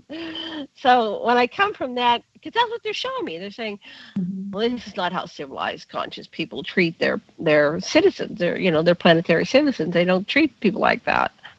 So anyway, it's just it's a delicate dance. Like, how do we talk about other systems, other ways of being, where each and every person, at least, let's call person at one level, gets their needs met and they're respected and they live with dignity. And where are you living? You're in San Francisco now, but I have friends that are in LA, and they said that they're just 100,000. They said 100,000 homeless people are living on the streets and under the bridge. I think it's 200,000. If I remember, it's just. And it's like, how did we get there? How did we get there? It's shocking to me that's going on, and this shows a lack of response. I mean, this is like, we used to talk about, when I was a kid, we used to talk about, these third world countries, they got all these people living under their bridges, and now we are. And it's like, there's something really wrong here. And when I worked in Honolulu, there was it was a lady who was kind of stuck up and rich, and she left all this money, and her motivation was to get the homeless off the street so they wouldn't screw up Honolulu, so it wouldn't be all these homeless people. So but I got to be a part of her project that she left behind when she died, and she was building a little village. And they drove me out there to show me these mini homes, and it's like, well, yeah, I get it. There's some dignity for people where they're not just living in a tent on the sidewalk, and they're standing up and urinating on the sidewalk in the middle of the night because there's no bathroom, right? So I don't know. We need to really look at that and not demonize people and look at the source of it. What is the source of all this? And so, anyway, I don't want to get real political, but that's what I've been doing on a personal level, is because I'm a systems analyst. I was trained in computer programming, and I worked many jobs where I was a systems analyst. And so you have to look at systems, and system means looking at every element in the system and tracking it back to where things went awry. And so if we would just, like the extraterrestrials, logically look at the system, so we look at each local city, like I live in Wailuku. Let's look at this Wailuku system, what's working, what isn't. Now let's look at the Maui system, and now let's look at the Hawaii system. Now let's look at the country system, and look at these systems. I think we can identify and find solutions. So I'm working with a lot of scientists and people on that level, and we're finding solutions. I love that. I have somebody that's got the. I know people say clean green energy systems have been invented. Yes, they are. They're out there. They're in our secret military. Solutions to bring them forth are 3D reality in our lifetime. People go, oh yeah, they're going to have disclosure in 50 years and 25 years ago. Look, I'm 65. I might be dead. Please, I think I paid my due. I'd like to see disclosure in my lifetime where these things, like the cures for all diseases and the clean green energy systems, are implemented and put into practice on a daily human life. And I think we can do that by political pressure, and we can do that by knowledge and not participating. And, like you said, imagine having a war, nobody showing up. But starting to be more conscious, because if we're supporting it, and stop supporting it. And then they'll get it, because if we hit them in the pocketbook, they'll go, oh, my blah, blah isn't selling anymore, because when you buy this product, it has 20 levels of stuff that isn't even recyclable, right? Right. And so we have, they'll come, I just know it, the innovators, and that we can use, maybe some cutting edge technology to, and I just read somewhere, I don't know exactly where it was, about a scientist who came up with some type of little cellular something under her microscope that could eat plastic and change plastic. I thought that was interesting. So they have plastic eaters. They have the radiation eaters. I talked to a wonderful fellow from the LA area. It was like McDonald or something like that. I was in a meeting with him. He says, "Yeah, we have the little radiation eaters, so you can let them loose over at Fukushima, and they'll neutralize all the radiation. And there's the plastic eaters. Somebody else had a system where, the waters gather up the plastics, and so we go over there and harvest the plastic, and kind of start the recycling process right there. It's out in the ocean. Just do it there and get it. There's that level of solutions. And I was just watching a man who is re-greening the deserts. If you look at the planet now, compare it with the pictures from the satellite, from 20, 30 years ago, we're losing ground. It's getting brown. Yeah. And I started. Go ahead. I looked up. It was the LA Times in 2018 that wrote the article about 200,000 homeless in LA. So yes, wow. Yeah, and that was 2018. Right. So it's probably more. So ship in a bunch of tiny homes. Find some empty places relatively close. Put the tiny homes and the vans and the. You don't need the. Say you have a motorhome that doesn't run anymore. They don't need much. Just get them off the street, and then you put in a little the stores and the group showers. I've lived in community for years. You have a group shower and group bathrooms, and you have a place to sleep, and it's respectful. It's dignified. Yeah. They don't lose their dignity in it. And I think it was Utah, someplace in Utah, they said, well, the cure for homelessness is to give them homes. So they have homes. But people go, well, they're poor, and they're just encourage laziness. Even if you gave everybody a basic minimum needs economy, like basic needs are met, your food, your water, your shelter, education, whatever. Give yourself dignity. Right. Education. I think it should be education, communication, and transportation. But anyway, you get your needs met. And if you gave them $1,000 a month, everybody lost, and they had to use it for their housing, and they had to use it for food. It goes back into the economy. Imagine if we had those hundreds of thousands of people who are homeless. They get money, but they have to spend it. You have to buy food. That goes in the economy. My Walmart, when people get their food stamps, my Walmart here, their sales go way up. It's like, oh, it's food stamp day. They're not sitting on it and putting it in the food stamp bank. You can't, right? It's theirs. So you got to use it, right? And that feeds the economy. And then everybody benefits because people have jobs. And hoarding is a mental illness. And get that. The rich hoard money, and they're mentally ill. It's just the formula. These people are crazy. They're mentally ill. They're hoarding money. How are they ever going to spend all that money, right? So put it back into circulation.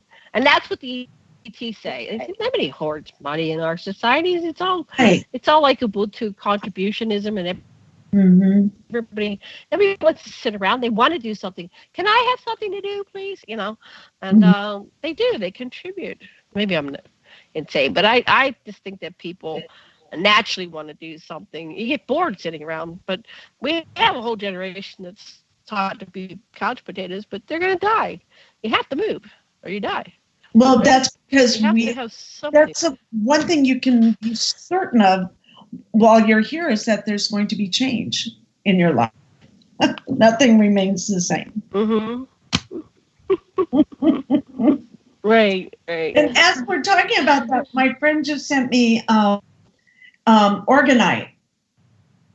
Oh, yeah. Yeah. Isn't that a cool thing with the little crystal and the copper coil and out of filing shavings? And it's Organite to help detour any kind of electromagnetic negativity, that sort of thing. So we'll come up with the solutions. I know we will have faith in humanity to do that.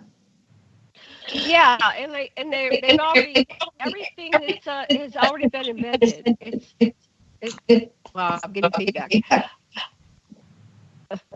Everything's already been invented. We just have to get our government to let it out there. And so we have to look at that. Why are these people keeping Tesla invented a lot of this stuff, right? We have everything to have a society where everybody gets their needs met and nobody suffers. And, if we have too many people, we can go off planet. The abortion thing. That we have artificial wombs and we have surrogate wombs. We could preserve we could preserve everybody's sperm, everybody's eggs, right? We can preserve it. When we need more people, we can, put them in artificial wombs. We can grow people, whatever you need. It would be good to do an analysis of the, like an environmental analysis. How many people is this land able to sustain and produce food and water and all the resources? Just go into logic instead of this emotion and I'm going to do this because I hate somebody and they're a different color than me. That's like insanity, right? Well, and so if we can learn to play well with each other here, respect our planet, and just the basics of humanity, of love, the concept of just love, right? If we have that, then maybe we can go off planet and have an experience. Not, we're not just out of body experience, but an actual, through a wormhole or however it's going to play. But it's kind of like from what I understand, and I love your insight on this, is that we'll be allowed to kind of play that more and explore that more once we get it together here first, and we just haven't done that yet. We're working on it, but we're just not even there. Well, they're not going to let you come out there if you hate everybody, because they're all different looking species. They're everything you can imagine and then some. So that's why we're quarantined, because we're acting like a bunch of racists. And there's always somebody we're rejecting, right? And that's part of what you do when you learn to train, when you train to work with extraterrestrials. So some of the military bases, they have extraterrestrials that walk among them. And they were aware that some of the guards dropped over dead. They went into fight or flight and they just dropped over dead. So they've had to help these people learn to work with extraterrestrials without literally being like a bird in the hand and dropping over dead. So somehow, I don't have the details, but I know that there's a way to condition yourself to be able to be in the presence of an extraterrestrial without fainting, passing out, or dropping over dead. And that's what Whitley Strieber talked about in his one of his books. I think it was Communion, or one of the second or third. I've read all his books at one point. But he said he learned how to go down and sit in lotus across from an ET. At first, he felt there was, he heard something in the living room down below. He was in his cottage up in upstate New York. It was a ski chalet type configuration with the loft bedroom, right? So he could see, there's something in the living room. Oh my God. And eventually he started to, creep down the stairs, and he'd get halfway down, run back into bed. And so eventually he got to the bottom of the stairs, and he saw the little ET kind of Buddha-looking creature, and eventually got to the point where he walked into the living room and sat in lotus across from the ET, and he was able to be in the presence of the ET without having the fight or flight. I love that. So neutrality, and be able to let go of fear. Neutrality. Let go of fear. So, yay! So now I will have ETs pop in my living room, and it's day. Mm-hmm. And they'll just be in the room. Like they usually wait till like I'm waking up. So I'm like I'm awake. Mm-hmm. I'm already up. I hear the birds, and then I look over, and there's this ET. And first, this one ET showed up like an owl, and I went, really, and he shape-shifted. And I'm sorry. No, you don't need to do that anymore. I'm fine. Well, we didn't want to scare you. And like a 6-foot owl's not going to scare me, So then we had a conversation in my living room. So they have a sense of humor. And if you can relax, and it just takes time. You have to be patient with yourself. And you begin first by imagining. Image yourself, do a meditation, interacting with ETs, and being relaxed and calm and welcoming and smiling and able to have a dialogue. I've done that. Are you at the harbor? Can you have a conversation with ET without freaking out? I can. Yeah. But sometimes I can't. I think I can. And when it comes down to it, I'm out. So I don't have control over it still, but I'm getting better. For sure. You're getting better. Yeah. Well, I think I arrived, I think it was 2015 or 2016 UFO Congress. Maybe it was earlier, maybe 2014. I got out of bed to go to the bathroom, which I always do, and there's hovering over Sasha in the bed. I was doing all the up and down stuff so we get the double bed. So I wasn't waking him up because he goes to bed early and I come in. So it was over his bed, and I'm looking over there. Oh, so then I had a dialogue with this fully conscious, not asleep. It went on, and finally I said, I've got to go because I had to get up the next day and work my table and stuff like that. So, and that was like it was like a breakthrough. So ever since then, now they come wherever I am. It's not like I see them only when I'm in a certain area. They come to my house. They'll bring their craft and they'll just hover above my deck. Or they said, I go, why aren't you landing on the deck? They said, well, your deck's kind of weak. We don't want to break it, so we're just going to hover above it, okay? Sure, that's fine with me. I'm glad you're respecting my deck. Crush it down. I have a full-on relation, but I think so does like Whitley Strieber. He does. So how many of us out there are the real contactees? Like there's a lot of people talk about contactees, and so I just wanted to say this. I'm encouraging you that if you're a contactee experiencer, that maybe there's something we can do together. I did a conference that was hard.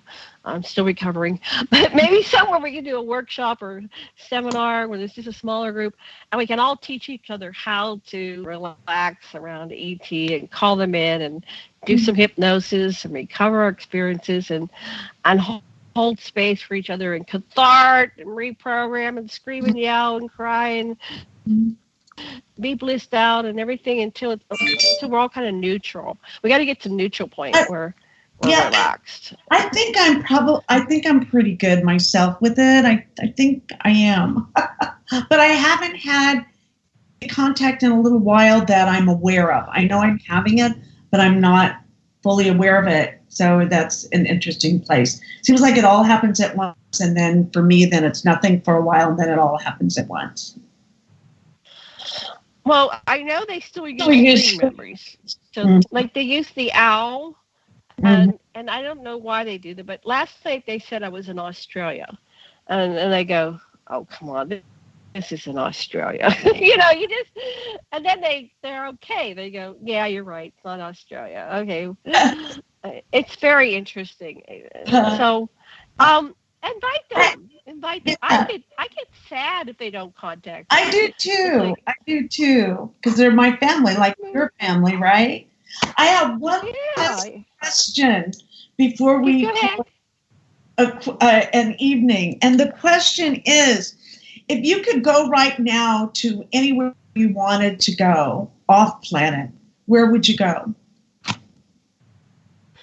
Oh, that's a really good question. And I have several locations I go to. You can bring Oh, he goes with me all the time. I tell him, I go, I was here last night, but you were there with me. Somehow it's like his higher self or his astral self is there. We're very complex beings. Don't think that we're just this one-dimensional being. But I go to Nibiru all the time. I know my soul is very connected to Nibiru. There are large parts of Nibiru that are empty because they once had a huge population. It's a bigger planet than Earth. And there was a huge population, and there's these incredible ruins. Part of it is anthropologists and archaeologists, and I go to the ruins just like Picard, and I can when I touch a building, I can see the past and the people who lived there. So, what is that called? Psychometry or whatever you call it. I get the images. I love going to Nibiru. And one of the things that I did was I asked them, I said, look, these buildings are empty. Can't we use them for the homeless? So they started, there's people there now, and they're humans, and they're earthlings, and they're retrofitting it so it's for our size because they're too big. Their ceilings are, well, we like high ceilings, right? So they're going in, the humans are going in and redesigning it so they have these huge high ceilings, and they're refurbishing these buildings that were sitting there. I love buildings. I feel home. I feel the soul of a building. Do you ever? I feel the soul of the building, and the building says, I'd love to have some people in me, right? And so, that's what we're doing. So if you want to relocate to Nibiru, you just ask. They are taking applications. They are taking people there. Could I go back? And there's like these people here. But you know who's going over the most are Indians and Pakistanis and stuff. It's a lot of so I came back and they go, what are these cows? And everybody had cows, like the little calves. And right. It must be like an Indian culture. They all have their sacred cows. So anyway, but I love Nibiru. My favorite is Earth. I mean, Earth is it. She's the place. She's where we have the grand experiment going, and it's very exciting here. And so we don't have to end in any of the apocalypso type outcomes. We can move and shift into the golden age of Aquarius, which is what Enki told us. He said, yeah, this is the age, and it means just getting conscious right now and loving each other. And it's as simple as that. If you can't love your neighbor you hate, then love who you love. Love the cat, love the dog, love your mother, love your children, love somebody. Like, truly love them, not like with all your heart agenda, but with all your heart and with an unconditional acceptance. Yeah. What about you? Where would you go? Oh, where would I go? I think I'd want to go to probably in a different realm. It would be more like a fairy realm. So it would be interdimensional, not so much on a planet. It would be the fae hang out and the fairy beings hang out with all the waterfalls. And it kind of reminds me of a very kind of acid trip of Hawaii in a way, the color. Oh, that sounds great. Take me too.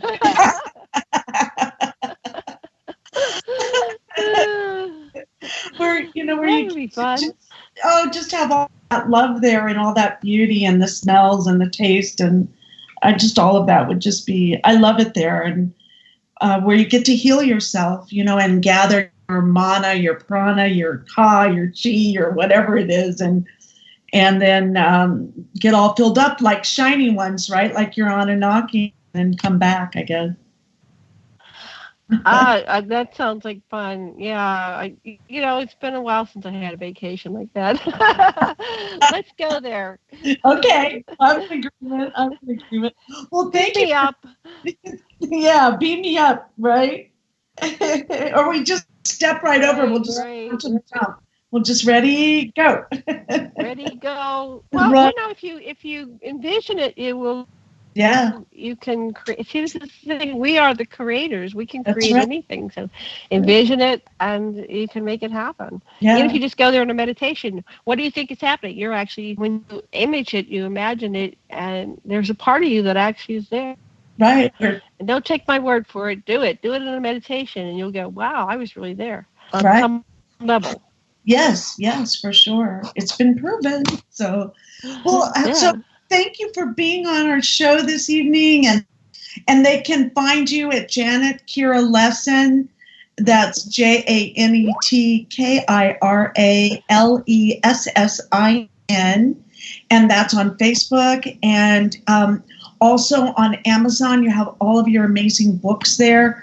Everyone, please buy her books, read them, and then they can get a hold of you with questions at your aquarianradio@gmail.com. That's aquarianradio@gmail.com. And then tell us your shows again. What time are they and what the names of them are? Oh, okay. I broadcast on Sundays on Sacred Matrix and Revolution Radio from 8 to 10 p.m. Eastern, and on Tuesdays, Stargate to the Cosmos, 8 to 10 Eastern. We have lots of incredible guests. And then I have Aquarian Radio Network. Go to aquarianradio.com, and I typically broadcast Thursdays and Fridays with a couple other co-hosts. And we're here to bring all these topics to the forefront and talk about it and figure out what's going on the deepest level so we can create a better place for me and you and the entire human race. That's about it. That sounds amazing. Well, we just give you all of our thanks to our listeners. I can feel them now, and the people that are going to listen to this later, that you are very inspiring, and you have such a big heart, and so I just really value you as a friend and as a teacher and what you bring to the planet. And that I'm sincere about that. So, thank you. Mirror. Listen to Revolution Radio at freedomslips.com. We'll be right back. And I like the idea of having the class. So we'll have to maybe make that happen in the near future. Yeah. Thank you for listening to Revolution Radio at freedomslips.com. Any commercial advertising you may hear in this program is of the sole discretion and benefit of the host of whose program you are listening to. Revolution Radio does not endorse any commercial products, nor does it accept monetary compensation for on-air advertising of commercial products, nor will it ever. We are and shall remain 100% listener supported. Any product advertising on this program are considered used at buyer risk, and Revolution Radio shall not be held liable for any claims or damages received from any product advertised within this program. Revolution Radio, where information never sleeps.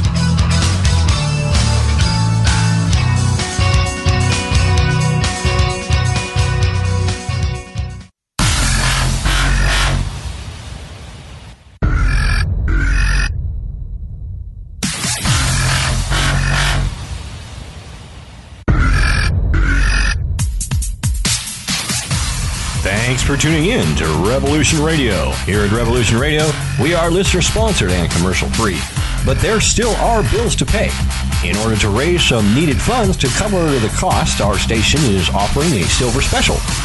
In the continental United States, for a $60 donation, Or in Alaska, Hawaii, or Canada, for a $70 donation, we will send you an uncirculated 2018 1-ounce pure silver Eagle. The $70 donation, the extra 10 is to cover shipping, by the way, outside of the continental United States. When making the donation, you must put Silver Eagle promo in the notes on the donation.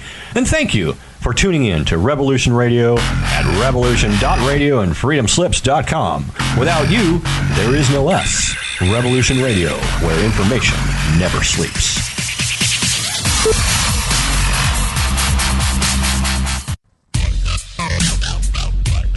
Take a look around, kid. What do you see? Homes being foreclosed. People working 2-3 jobs just to put food on the table and still drowning in debt. Don't get me wrong. This country is founded on great ideals and principles. They've all been ruined by the banks. Open your eyes to the banks that are robbing you. You know who my favorite president was? Who? Thomas Jefferson. Because he saw all of this coming and tried to stop it. He fought the banks. JFK too, and they killed him for it. The banking institution is more dangerous than an army, he said. He also said that every generation needs a revolution, Jimmy. The American dream is just that. Just a dream. War is a continuation of politics, only by other means. Politics is a continuation of economics by other means. This is our bank. This is our...